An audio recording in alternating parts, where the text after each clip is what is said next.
ভারতের কাছে বড় ব্যবধানে হারের পর টি-20 বিশ্বকাপের সুপার 8-এর পথে কঠিন সমীকরণের সামনে পড়েছে পাকিস্তান। শেষ ম্যাচে নামিবিয়ার বিপক্ষে জিততেই হবে, তবে টিকে থাকবে আশার আলো। টি-20 বিশ্বকাপে এ গ্রুপের নাটকীয় মোড়। ভারতের কাছে 61 রানে হারের পর চাপে পড়ে গেছে পাকিস্তান দল। 3 ম্যাচ শেষে 2 জয় 4 পয়েন্ট থাকলেও রান রেটে পিছিয়ে থাকায় শীর্ষ 2-এর বাইরে তারা। এই মুহূর্তে গ্রুপের সবার উপরে ভারত। 3 ম্যাচে 3 জয়ে সুপার 8 প্রায় নিশ্চিত করেছে ভারতীয় দল। দ্বিতীয় স্থানে থাকা যুক্তরাষ্ট্র 4 ম্যাচে 2 জয় নিয়ে 4 পয়েন্ট অর্জন করেছে এবং তাদের গ্রুপ পর্ব শেষ।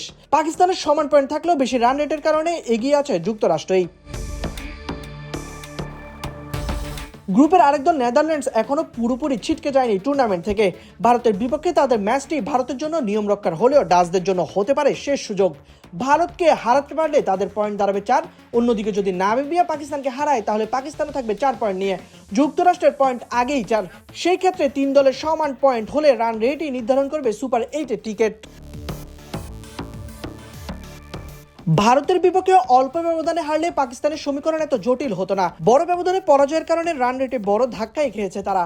এখন শুধু জয় নয়, নজর রাখতে হবে ব্যবধানেও, যাতে রান রেট এগিয়ে থাকা যায়। সব মিলিয়ে এই গ্রুপ শেষে রাউন্ডের ম্যাচগুলো ঘিরে তৈরি হয়েছে টান টান উত্তেজনা। চাপের মুখে পাকিস্তান কি ঘুরে দাঁড়াতে পারবে, নাকি বিশ্বকাপ থেকে আগেভাগে বিদায় নেবে সমর্থকদের দুশ্চিন্তা এখন সেখানেই। সাইদ ইবনে শামস, বিডি ক্রিক টাইম।